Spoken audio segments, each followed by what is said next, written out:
Hello, I'm Mike Gomez, Quality Program Manager at SpringPoint Solutions.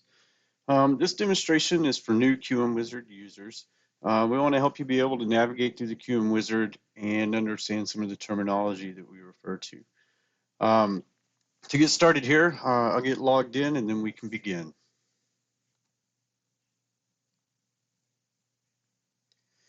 Now, if this is your first time logging in, you may be presented with a couple of windows. One of them will be our terms and conditions. Um, you can read them here by clicking on the link, or by clicking continue, you can dismiss this message. The next message box you see, you can choose what your default landing page is after you log in. You can adjust this afterwards. You can either ignore this. It may prompt you again the next time you log in, or we can go here to visit my account. All right, and right here, start page, we can assign, in most cases, it's going to be the quality manager, especially for your technicians out on the shop floor. All right, so he says, okay, successfully, it saved it. The next time you log in, you'll be taken into your new start page. We'll acknowledge that. Now, the other thing is, if you're a new user and logging in for the first time, you may have a generic password. If you'd like to update that to a more secure password, which we always recommend, you can also do that here from this screen. If you'd ever like to come back to this screen, you can always visit it by going up here to the My Account icon and clicking it here.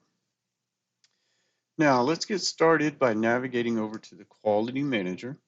You'll find the tab up at the upper menu bar here. Click on that. This is going to bring up your list of jobs. This is where the technicians will be choosing their job, picking the form that they'll be working on, taking pictures, collecting notes on results.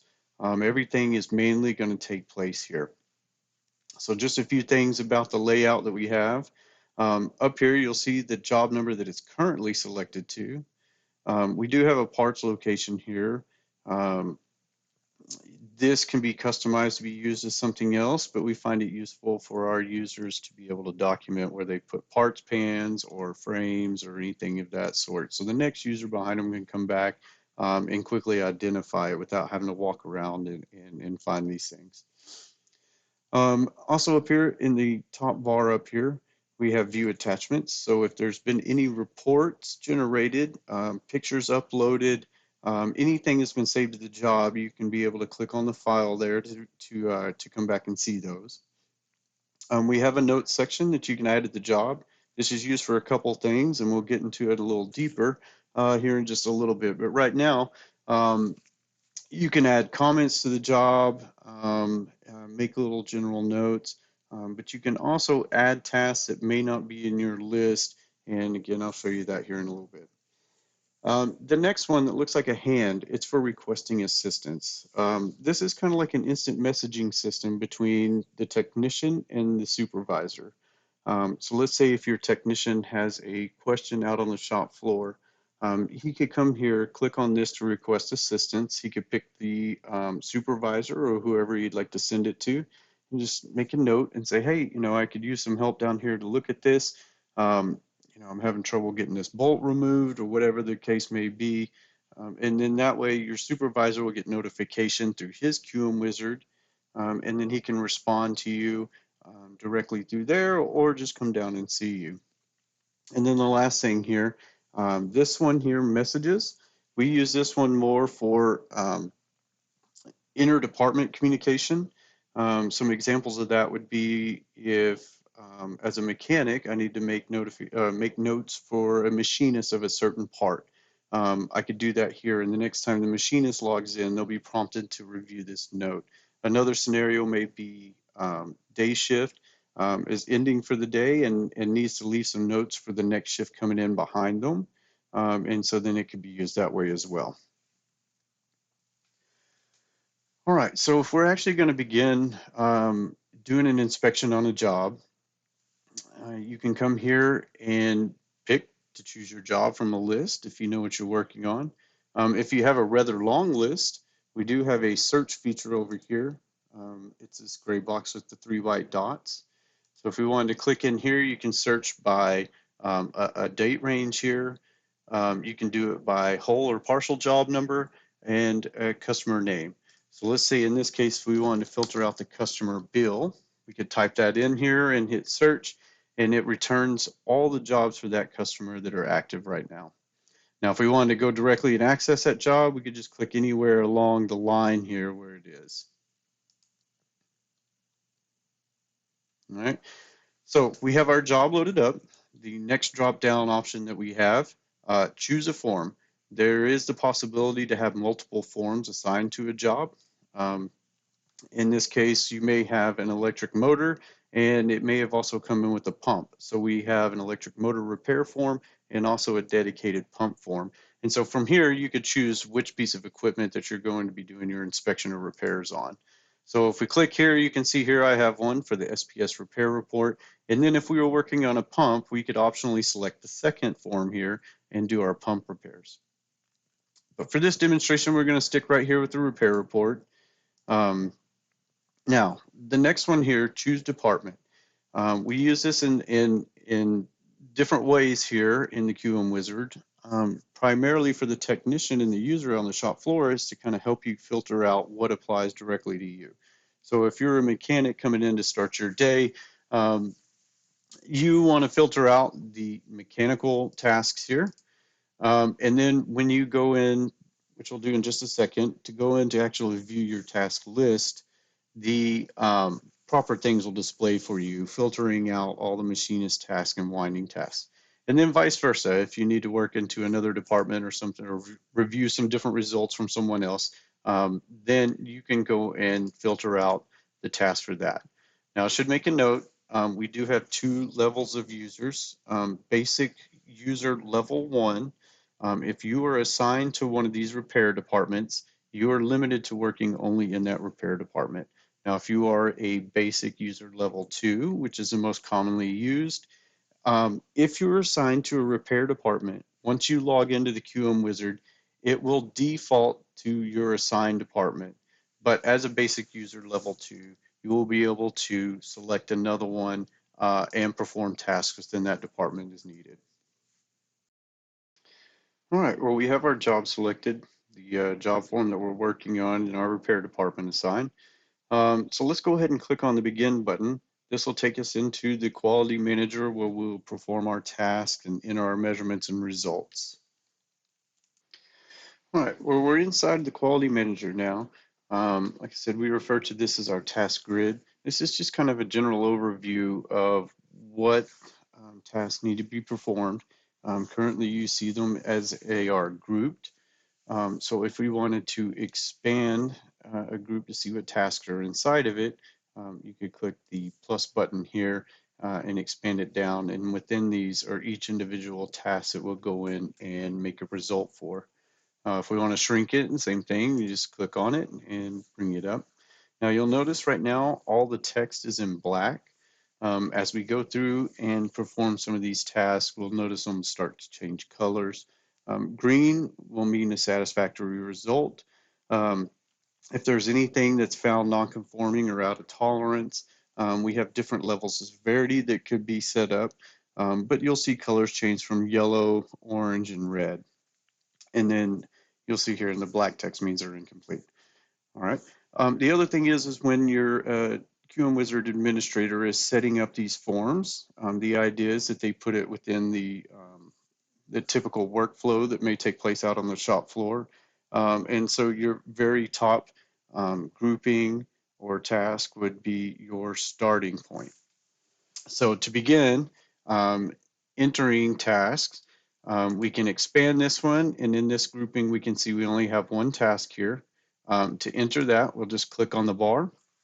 Now, something you want to be mindful of, the name up here in bold, this is what the actual task name is, in this case, incoming image 1.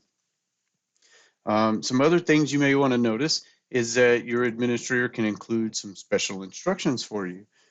So in this case, it's telling you, use QM Wizard or your mobile device and capture a photo of the motor as received. So only thing that this task wants is a picture of the motor. So to do this, we'll navigate here. We have a camera icon. Obviously, I'm working from a PC or a computer, but this works natively within the tablets, whether it be an iPad or an Android device or whatever it is. But you would be able to tap on this camera here. Now, if there were already photos uploaded, you would see them here on this screen, but we don't have any right now. So we'll go up here to the camera icon, and once again, you would select or tap on it. And now on a tablet, you would be presented with the option to take the photo using the tablet or the camera itself and upload it directly to the job. I am from a computer, so I'm going to browse one in from a folder. Um, so clicking on that brought up the option for me to browse in a picture, and so I would just select it, give it a second to upload. All right, and then we get our acknowledgement that upload was successful. All right, you can upload multiple images to a task, so you're not limited to just one picture. So if you wanted to continue uploading, you would just go back up here to the camera icon and then just keep uploading pictures as needed. There is a bar underneath the picture if you want to leave a short description or something pertaining to the details about it, then you could add your note here.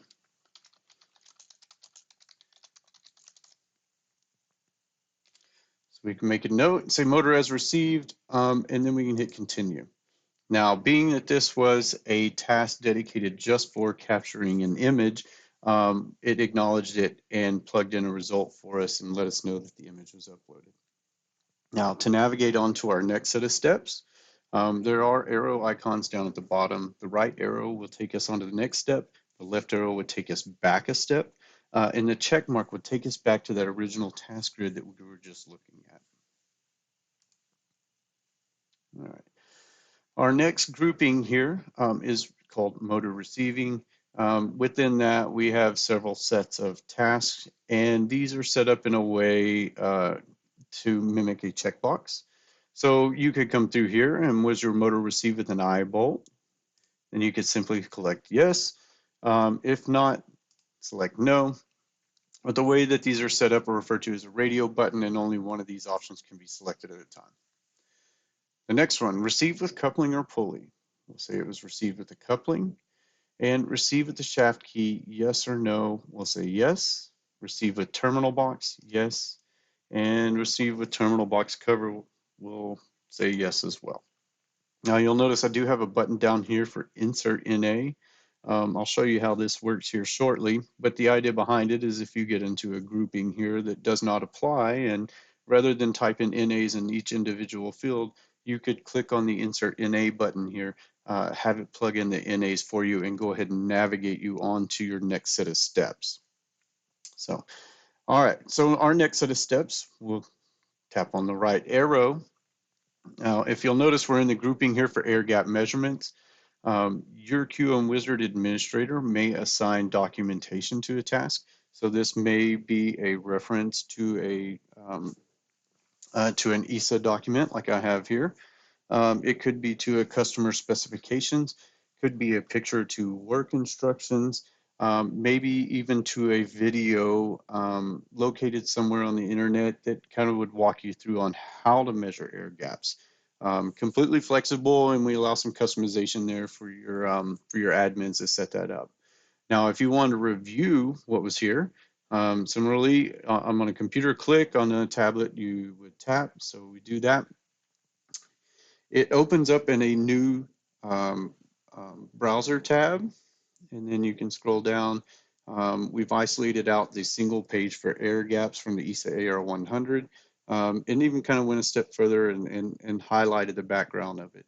We're all about trying to work faster and efficient, and so these little things kind of help here and there. All right, well, I'm going to close this tab out, go back into the QM Wizard.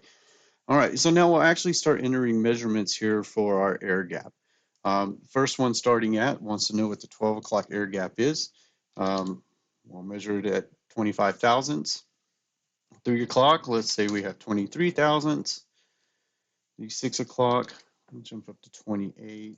And then the 9 o'clock, we'll do it 25 as well. All right. So instantly, if you notice, I got a warning notification prompting me to let me know that something was out of tolerance. Once I acknowledge this screen, we'll go back here and I'll look at these measurements and then we can identify which one was out. But here, we do have a notification, air gap measurements are out of tolerance. You must enter a failure note to continue. And so if I actually try to select the continue button with leaving this empty, it will not let me navigate away. So the idea is leave a detailed note. In this case, maybe let's say motor was received with a damaged DE bearing that dropped.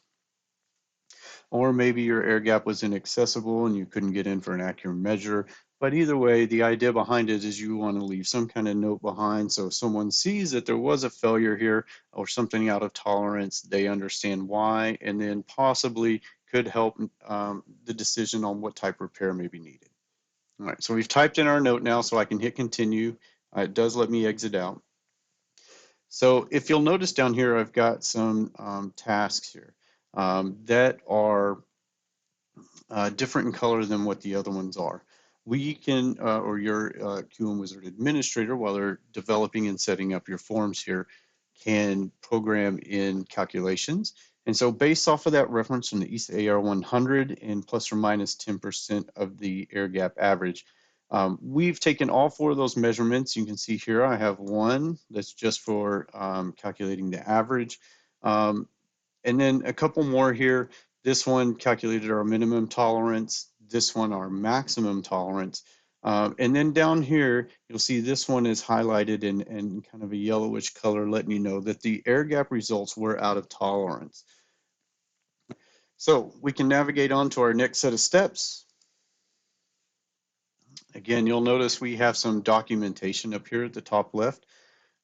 Clicking on this one will open it up. And so this may be, in this case, work instructions to kind of navigate you through on how to perform an insulation resistance test. And then the other one, again, we've created a link to the EASA AR 100 electrical testing guidelines. And so by clicking on that, we were able to open that in a new window. All right. Similarly to the other one, we have some more tasks here, and we also have some that are grayed out. So our first task here, the grayed out ones are obviously going to be for calculated results. So here, stator insulation to ground at 1 minute. Let's say we measured 92 megohms. It wants to know what the winding temperature was in Celsius. So let's say it's, around 80 degrees today or somewhere, but it wants it in Celsius. So we'll type in 30 degrees Celsius. Now, if we looked at the EASA AR 100, it recommends that we evaluate it based off the corrected value to 40 degrees C. And since we can do that calculation, we were able to enter in just our measured megohms, the winding temperature, and we're able to get that calculated result there. And just like we had on the air gap, I like to include some little pass-fail tasks inside these groupings to help out sometimes. All right. I'm going to circle back around to the camera icon because I kind of want to explain a little bit here. The idea of uploading these pictures here is that while we are in this grouping here for winding tests, and if you'll notice there's also a note that says readings and megohms only, we would be collecting our photos of our windings while we're here. So again, to do this, we'll tap on the camera icon. You'll see our work documentation included here. We don't have any pictures uploaded yet, so we would go here to the camera icon once again, and then we could take our picture and let that upload. All right, and then we can hit OK and see that the picture was uploaded. Again, you can upload multiple files here. There should be no limit on how many you can upload. There is something else that you can do as well. So while we're here in the winding area, not only taking pictures, but maybe your company has a piece of test of equipment that generates its own PDF report with the results. In this case, I'm going to refer to like a Baker surge tester. So let's say that we did some testing using it and we want to upload the results as well. So same way, you would go to the camera icon here, All right.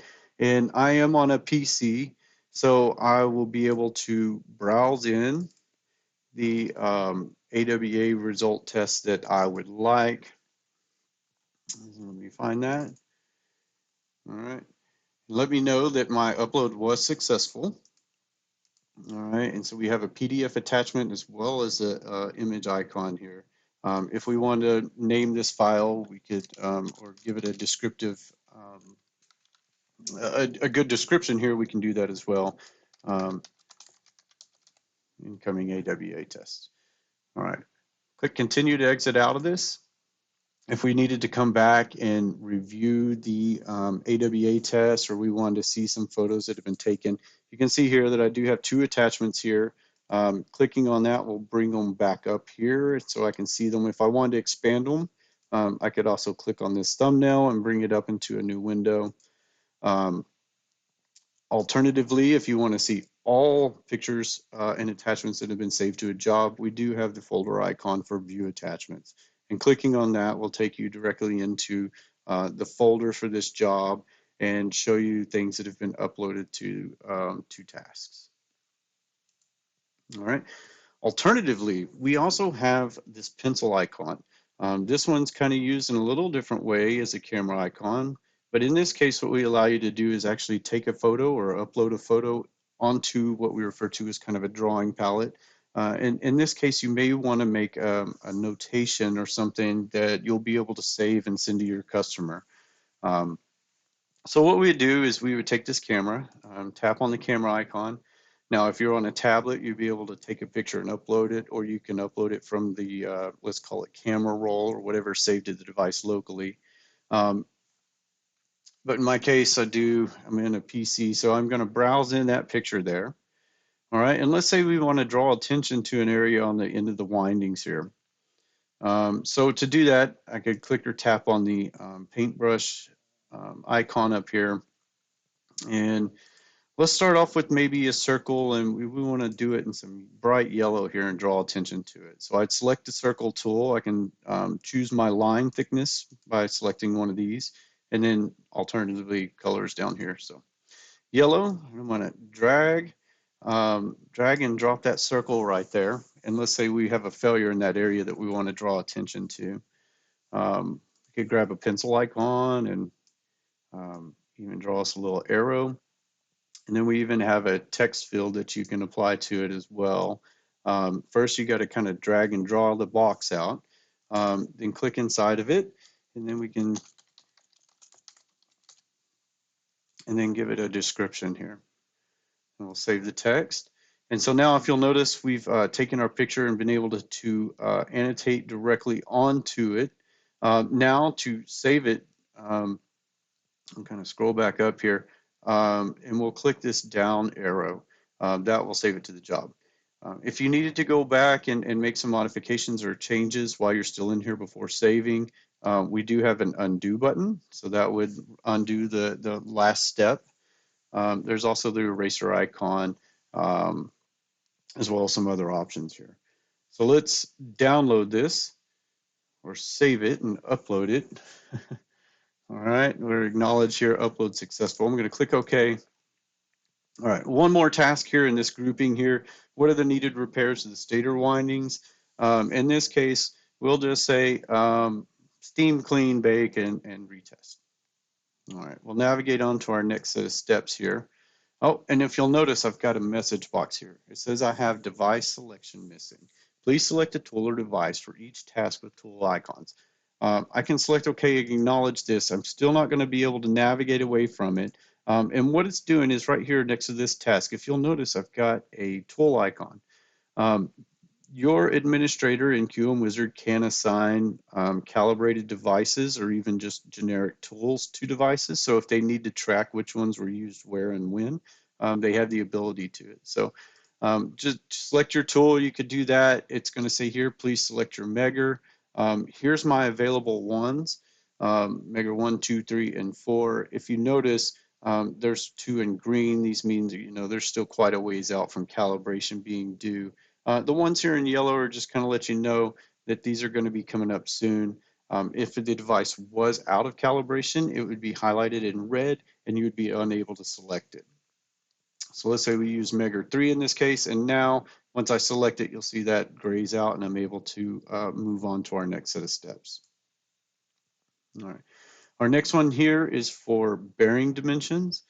Again, the ESA AR100 has a recommended bearing fit chart, so we've included that here.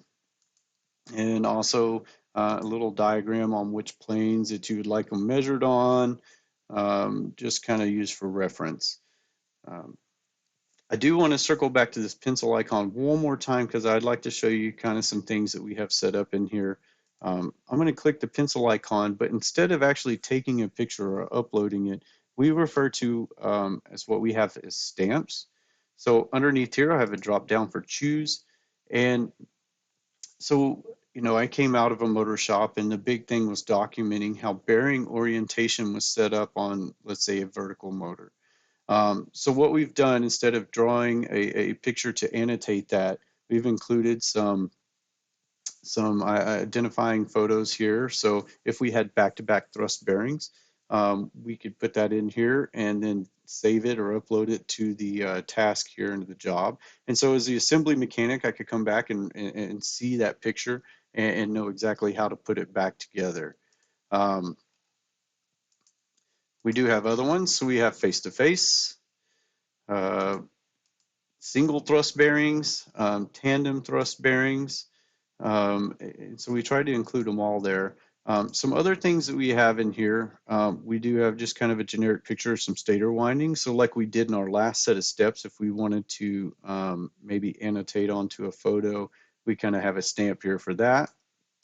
Some other ones we have, if your motor was received with 2 heaters in parallel, instead of drawing them out on a sheet of paper, we have some pre-programmed diagrams that you could select and save to the job. We also have another one set up for series.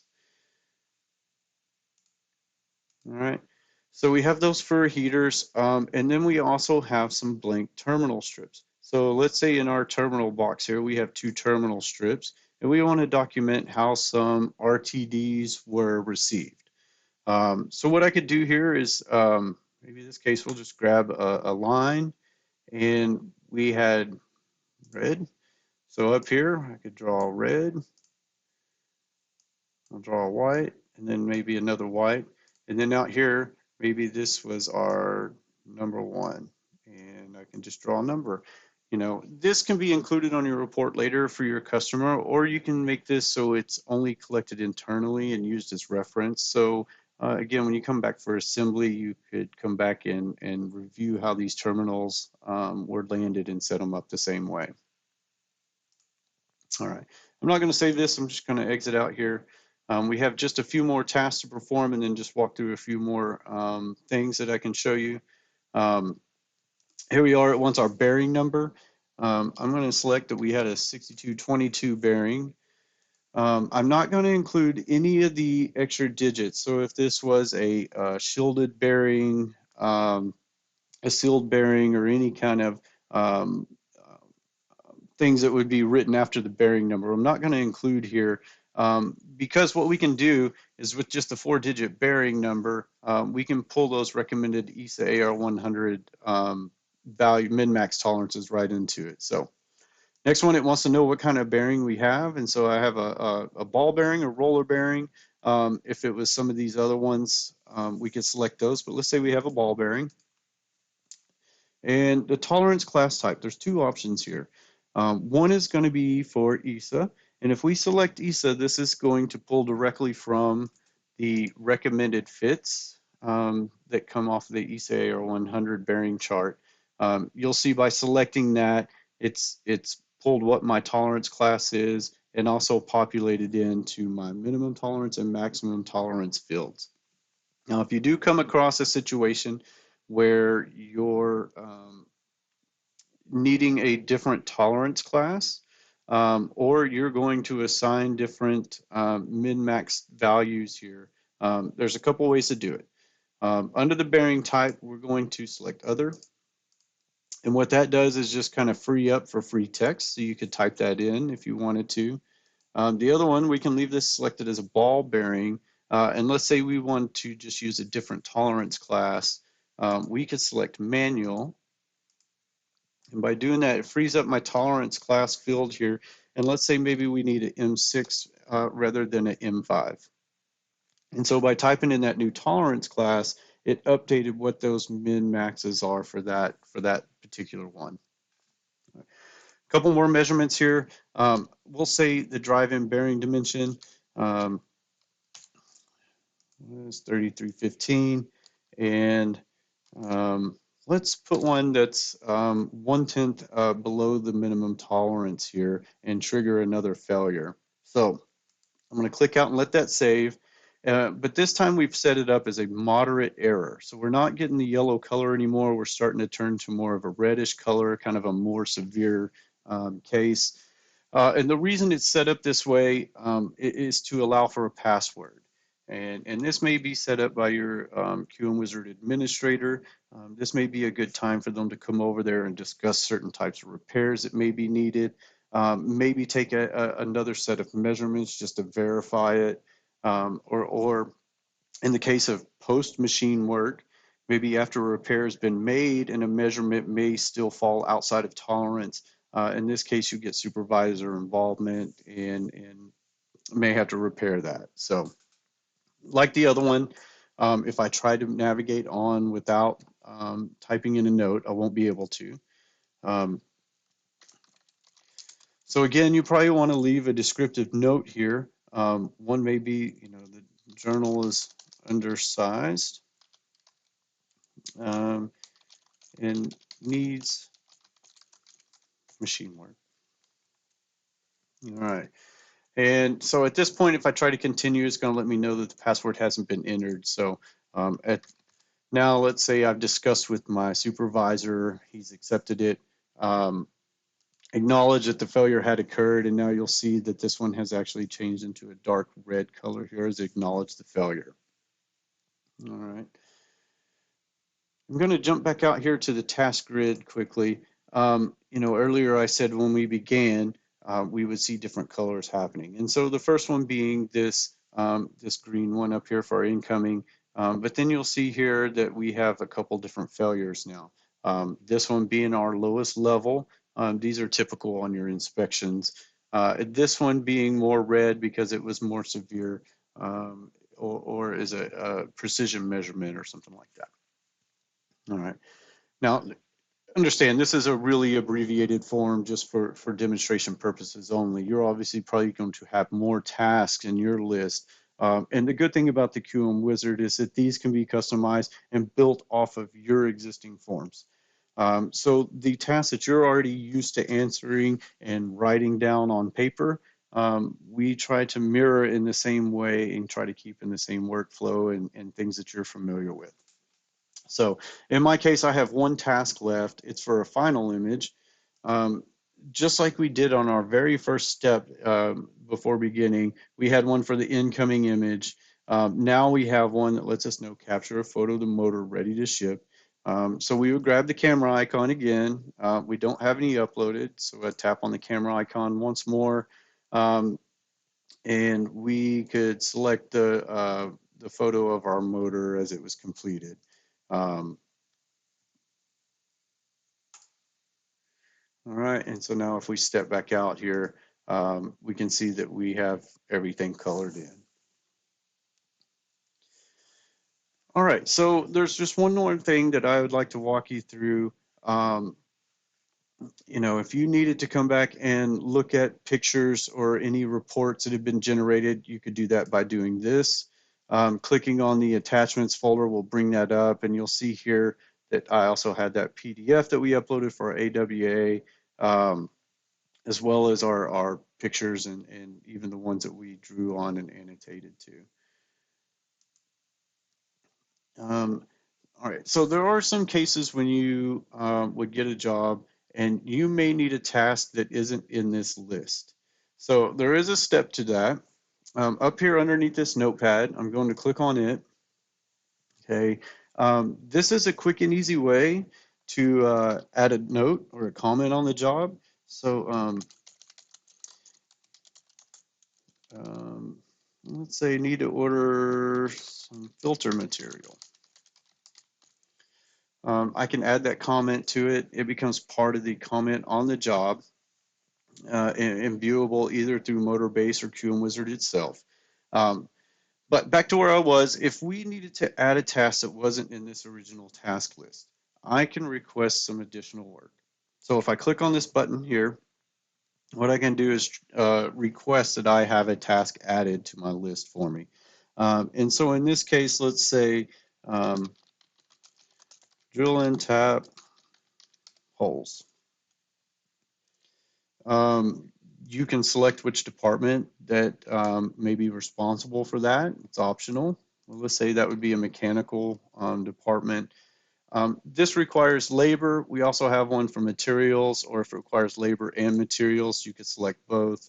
We'll just say that this one takes out. And then we have estimated hours. This is just how many hours do you think it would be? Because part of the process is that once you submit this additional work, your supervisor will see this and they may need to go back and either quote for this and get paid for it, or maybe for scheduling reasons, or whatever. So let's say we think it's going to take us 2.5 hours to complete this, and the description is also optional. But let's leave a description. Let's say tap all holes after dip and bake. And then if we needed to list some materials, we could do that. Okay, you have options here to keep requesting as many tasks as needed. And if you need to expand this to even more, then you can request more here. We'll click add. And then what you're going to get, a notification is going to let you know that your request has been submitted. All right.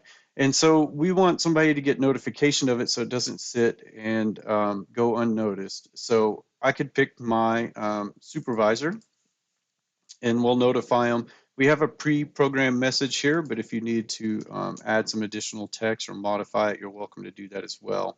And then once you hit send, what it's going to do is it's going to notify the supervisor that you selected from the drop down there. It's going to send them a PDF copy of the work that you've requested. And then there's some additional steps that take place from the supervisor way of doing it. So here, message sent. And if I ever need to go back to our main quality manager window, there's a couple arrows here. Clicking on those will take you back a step. You can also click on it by going up here to the quality manager button and doing that as well. All right. So I'm going to go back into it by clicking begin. And if you'll notice here, I've got a new task here on my list. And this is the one that we just requested for drill and tap holes. So if I expand this, it's going to let me know that it's on hold. There is a bit of a procedure to it. You submit the work, and by sending the email to your supervisor, they would log into their QM Wizard, and on their dashboard, they have a way to go in and review and approve this work.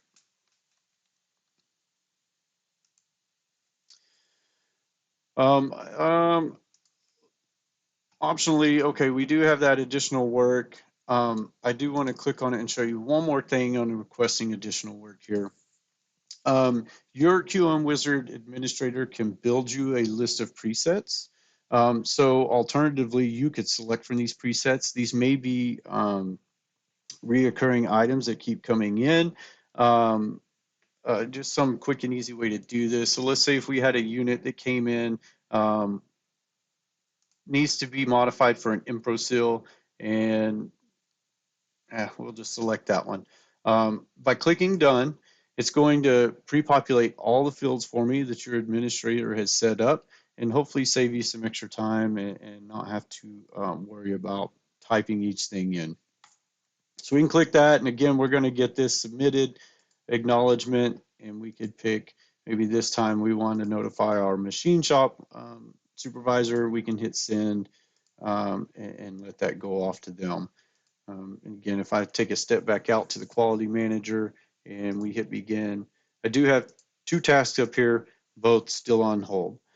So we'll get our supervisor to approve those, and then